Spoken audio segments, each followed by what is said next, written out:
सबैलाई कृष्ण यशुको नाउँमा जय मसीह। तपाईँ सबैजनालाई आजको एभेन्सन मिनिस्ट्रीको रविबारको कार्यक्रममा स्वागत गर्दछौँ। You are watching Ebenson TV. I am Professor Dr. Ebenson James. For today's meditation, let us turn to 1 Peter chapter 4, verse 18. आज हामी ध्यान गर्नेछौँ पहिलो पत्रुसको 4को 18 पद। And if the righteous scarcely be saved, where shall the ungodly and the sinner appear? अनि यदि धर्मीजनको उद्धार कठिनसँग हुन्छ भने अधर्मी र पापीहरूको गति के हुने? Suffering in the life of a true believer is for greater holiness. एउटा असल विश्वासीको जीवनमा परीक्षा आउनु चाहिँ उसलाई एउटा पवित्रतामा डोराउनु हो। Suffering for a Christ follower is to get our destination. अनि एउटा क्रिस्टको विश्वासीलाई परीक्षा आउनु चाहिँ ऊ आफ्नो लक्ष्यपट्टि बढ्नु हो। Our destination is eternal life with God. अन्त हाम्रो लक्ष्य चाहिँ परमेश्वरसँग अनन्त जीवन हो। But circumstances are not conducive for spiritual growth. अनि राम्रो परिस्थितिहरूले चाहिँ आत्मिक वृद्धि ल्याउँदैनन्। Heat of trials bring impurities to the surface. जति बेला हामी हाम्रो परीक्षाहरूमा हुन्छौँ त्यति बेला हाम्रो जीवनको अधर्म कुराहरू र असत्य कुराहरू चाहिँ आउँछन्। So suffering for Christians is not punishment, only purification. क्रिस्चियनहरूको लागि चाहिँ परीक्षाहरूमा पर्नु चाहिँ सजा होइन तर शुद्धिकरण हो। For the believers, the issue of punishment was settled once and for all at the cross. क्रिस्चियनहरूको लागि चाहिँ जुन चाहिँ सजा उनीहरूले पाउनु पर्ने थियो त्यो चाहिँ Salvation is free gift. अनि मुक्ति चाहिँ सिद्ध छ। Yet it is hard in the sense that the claims of discipleship demand that we give up our idols and sins.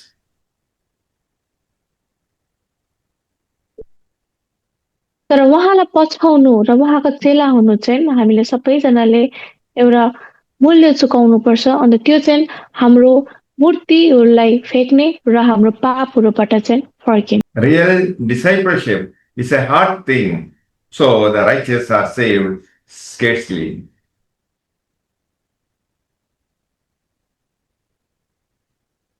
अनि साँचो चेला हुनु चाहिँ एकदमै कठिन छ। अनि त्यही भएर चाहिँ धार्मिक जनहरू चाहिँ एकदमै कठिनको साथ उनीहरू उद्धार हुन्छन्। People will persecute real Christians because the world hated Christ. संसारले क्रिस्टलाई घृणा गरेको लागि चाहिँ आज असल क्रिस्चियनहरूले चाहिँ पीडा भोग्नुपर्छ। Maturity in Christian life is measured by our ability to withstand the test without shaking our Christian foundation. अनि हामी क्रिस्टमा र आत्मामा परिपक्वता त्यति बेला हुन्छौँ जति बेला हाम्रो जीवनमा परीक्षाहरू आउँदाखेरि पनि हामीलाई हल्लाउनु सक्दैन।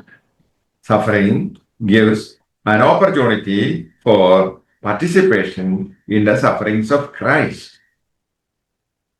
अनि हाम्रो परीक्षाहरूमा चाहिँ हामीले यो अवसर पाउँछौँ कि हामी चाहिँ क्रिस्टको परीक्षाहरूमा सहभागी हुनु। They hate who he is, what he said, and what he did. अनि उनीहरूले घृणा गर्नुहुन्छ उहाँ जो हुनुहुन्थ्यो उहाँले जे कुराहरू भन्नुभयो अनि उहाँले जे कुराहरू गर्नुभयो। They hate Christ in us. अनि उनीहरूले चाहिँ हामीमा भएको क्रिस्टलाई पनि घृणा गर्छ। They persecute Christ in us. अनि उनीहरूले चाहिँ हामीमा भएको क्रिस्टलाई चाहिँ खेदो गर्छन्। Hard times move us from where we are to where Christ is.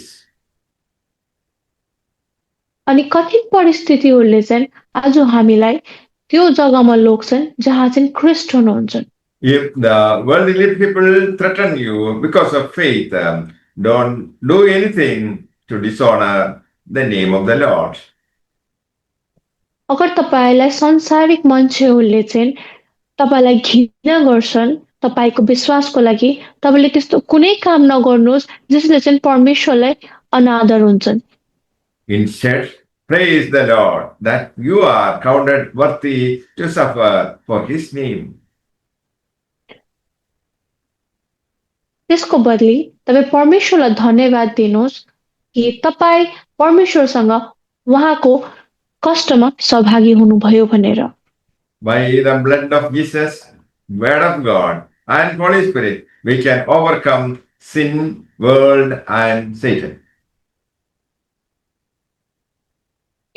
हामी प्रभु येशू ख्रिस्टको सामर्थ्य र उहाँको रगतले हामीले यो संसारलाई, पाप र शैतानलाई जित्नेछौँ।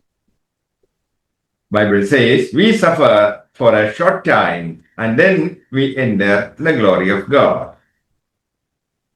अनि बाइबलले भन्छन् कि हामी थोरै समयको लागि कष्ट भोग गर्छौँ अनि त्यसपछि चाहिँ हामीले उहाँको महिमामा हामी जिउँछौँ। But the ungodly enter eternal torment.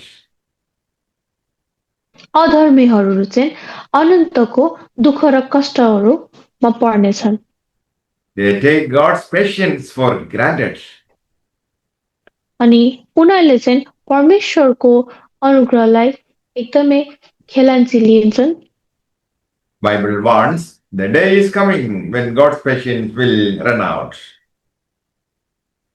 अनि बाइबलले यसरी गरेर सबैलाई आह्वान गर्छन् कि परमेश्वरको अनुग्रह चाहिँ अब लगिन आँटेका छन्। This is the day of salvation. अनि यो दिनहरू नै परमेश्वरको उद्धारको दिनहरू हुन्। On the cross, we find the evil purposes of man serve the eternal purpose of the Almighty. अनि हामी क्रुसमा देख्छौँ कि मान्छेको घृणित कुराहरू, घृणित इच्छाहरू चाहिँ एउटा परमेश्वरको असल र अनन्तको योजनामा परिवर्तन भयो। Thus, we find untold suffering accomplishing our eternal salvation. अनि यो कुराले चाहिँ दर्शाउँछ कि यस्तो भयानक परिस्थितिबाट जानु पर्यो एउटा अनन्त जीवन दिनु लागि आज हामीलाई। May the Lord bless you all with these words. Amen. तपाईँ सबैजनालाई आजको वचनद्वारा परमेश्वरले आशिष दिएको हुन्। आमेन। आउनुहोस् हामी प्रार्थना गर्नेछौँ। सर्वशक्तिमान जीवन पवित्र परमेश्वर बाबा, हामी तपाईँलाई धन्यवाद चढाउँछौँ प्रभुजी। तपाईँलाई महिमा हुन्, तपाईँलाई प्रशंसा हुन्, तपाईँलाई गौरव हुन् प्रभुजी। आजको यो कार्यक्रमद्वारा तपाईँले परमेश्वर एभेन्सन मिनिस्ट्रीलाई पनि धेरै धेरै आशिष गर्नुहोस् परमेश्वर। यसरी तपाईँको वचनहरू जग्गा जग्गा ठाउँ ठाउँमा मानिसहरूको बिचमा, हरेक जातिहरूको बिचमा, हरेक भाषा बोल्नेहरूको बिचमा प्रभुजी उनीहरूले यो कार्यहरू गरिरहेका छन् परमेश्वर प्रभु। तपाईँले अझै नै परमेश्वर प्रभुजी त्यो यो समाचारहरू परमेश्वर प्रभु मानिसहरूको जग्गा जग्गामा पुग्नु तपाईँले सहायता मद्दत गर्नुहोस् प्रभु।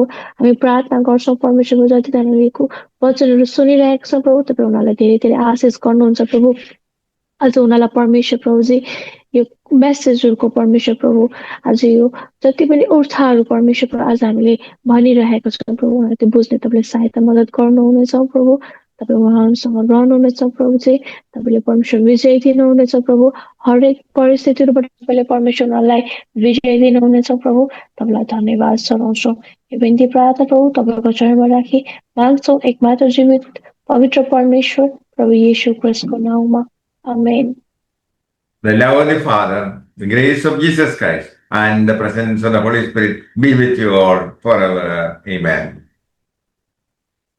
परमेश्वर पिताको प्रेम, प्रभु येशू ख्रिस्टको अनुग्रह र पवित्र आत्माको सङ्गति र शान्ति हामीसँग सदा सर्वदा रहिरहेको। आमेन। Amen.